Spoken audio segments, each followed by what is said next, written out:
अर्णव पाटील यांचा मृतदेह आता सापडलेला आहे। अथक प्रयत्नांनंतर अखेर 3 तासाच्या प्रयत्नांनंतर हा मृतदेह सापडलेला आहे। पुढील बातमीमध्ये इतर माहिती ही देण्यात आलेली आहे। त्याचबरोबर युद्ध पातळीवर जेव्हा प्रयत्न सुरू होते त्यावेळेस ही बातमी बनवण्यात आली असल्याने नंतरच्या वेळेस जेव्हा मृतदेह सापडला आहे तेव्हाचे चित्र आहेत। नमस्कार, आज 19 फेब्रुवारी आहे, छत्रपती शिवाजी महाराज यांची जयंती। परंतु या शुभदिनी जे आहे ते एक मोठी घटना विरार पश्चिमेला घडलेली आहे। आपण आता उपस्थित आहोत बोळींच्या राम मंदिर या तलावापाशी आणि आपण पाहू शकता या ठिकाणी रेस्क्यू ऑपरेशन सुरू आहे। या ठिकाणी 11 वर्षाचा अर्णव पाटील नावाचा हा मुलगा बुडून मृत पावलेला आहे। तब्बल 2.5 तास झालेले आहेत। या मुलाचा मृतदेह शोधण्याची शोध मोहीम सध्या सुरू आहे। काहीच वेळात अंधार होण्याच्या मार्गावर आहे। अद्यापही ही जी शोध मोहीम आहे ती पूर्ण झालेली नाहीये, मृतदेह सापडलेला नाहीये आणि मोठ्या शर्थीच्या प्रयत्नांनी युद्ध पातळीवर ही शोध मोहीम सुरू आहे। परंतु कुठेतरी पाण्याचा खोल भरपूर असल्यामुळे वेळ लागत असल्याचं पाहायला मिळतंय। अर्णव पाटील हा आपल्या मित्रांसह या ठिकाणी पोहण्यासाठी आला होता आणि हा जो टर्फ आहे ज्याच्यावर चढून जी शोध मोहीम सुरू आहे या टर्फवरती तो मित्रांसोबत चढला आणि तिथून त्यांनी पोहण्यासाठी उडी घेतली। बाकीची मुलं तर बाहेर आली परंतु अर्णव बाहेर आला नाही, म्हणून मुलं घाबरली। त्यांनी इथून पळ काढला आणि त्यांनी त्वरितच हो हल्ला करायला सुरुवात केली, लोकांना जमा केलं आणि तेव्हापासूनच ही शोध मोहीम जी आहे ती सुरू आहे।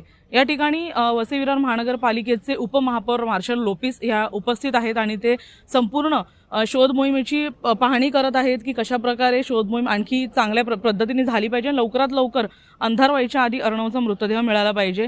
त्याचबरोबर प्रभाग क्रमांक 2 आणि 12चे सर्व नगरसेवक, भारतीय जनता पक्षाचेही आणि बहुजन विकास आघाडीचेही सर्व नगरसेवक या ठिकाणी उपस्थित आहेत। यावेळेस ते देखील या ठिकाणी पाहणी करतायत की लवकरात लवकर अर्णव पाटील ह्याचा मृतदेह सापडला पाहिजे। मृतदेह सापडत नसल्याने जे आहे ते परिवारावर देखील जे ते दुःखाचा डोंगर कोसळलेला आहे। सगळेच प्रार्थना करत आहेत। अर्णव हा त्यांच्या वडिलांसोबत आणि त्याच्या परिवारासोबत राहत होता। अर्णवच्या आईचा मृत्यू 3 ते 4 महिन्यापूर्वीच कर्करोगाने झाला होता आणि त्यामुळेच अर्णव हा त्याच्या वडिलांसोबत आणि छोट्या भावासोबत राहत होता आणि गेल्या काही महिन्यांपासूनच अर्णवला आपल्या आईच्या जाण्यानंतरच अर्णवला काळजी घेण्यासाठी सांगितली होती, परंतु या ठिकाणी तो पोहण्यासाठी आला होता आणि त्यातच त्याचा बुडून मृत्यू झालेला आहे। या संपूर्ण घटनेनंतर आपण पाहू शकतो कशा प्रकारे गर्दी जी आहे ती जमलेली आहे पाहण्यासाठी आणि अर्णवचा मृतदेह लवकरात लवकर मिळेल यासाठी सतत प्रार्थना केली जाते, प्रयत्न केले जात आहेत। पाहण्यासारखं असेल हा मृतदेह किती वेळात मिळतो आणि युद्ध पातळीवर ही शोध मोहीम कितपत सुरू राहते। धन्यवाद। प्रकाश पाटील। अर्णवचे तुम्ही कोण? मी काका। काय सांगाल, अर्णव इथे आलेला तुम्हाला ते माहिती? नाही, मी जॉबला होतो, माहीत नाही। मग तुम्हाला कसं कळलं? मला ते काकाच्या मुलाने फोन केला दुपारी 4 वाजता, तेव्हा कळालं। 2 तास झाले आता शोधतायत, काय वाटतं? काय शोधतायत ते त्यांचे प्रयत्न चालू आहे।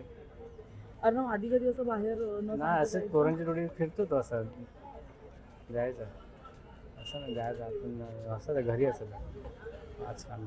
आता सिक्युरिटी नव्हती, काही नव्हतं इकडे आणि अर्णवचा असा मृत्यू झालेला आहे, तर काय सांगाल? प्रशासनाला काय सांगू इच्छिता? प्रशासनाला काय आता त्यांनी सिक्युरिटी केली पाहिजे ना, इकडे गार्ड वगैरे ठेवलं पाहिजे, सिक्युरिटी ठेवली पाहिजे, वॉचमॅन वगैरे ठेवले पाहिजे दुपारच्या टायमाला वगैरे, लहान पोरं येतात वगैरे। आज तो नाही वाटते सुट्टी, गेट वगैरे मोठे केले पाहिजे। तो तिकडे छोटा गेट आहे पाठीमागे, त्याच्या उड्या मारून येतात पोरं।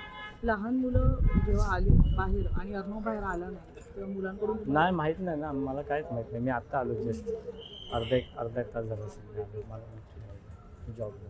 काय बोलू शकता तुम्ही? आता काय बोलायचं, आता काय देवाची मागणी आहे आम्हाला की आमचा मुलगा भेटू दे, पण तेवढंच आमची मागणी आहे। 2 तास झाले शोधतात, आता काय करणार पण तुम्ही काय बोलू शकत नाही। आता देवाच्याच जवळ आमची मागणी आहे, त्याच्याच जवळ आहे।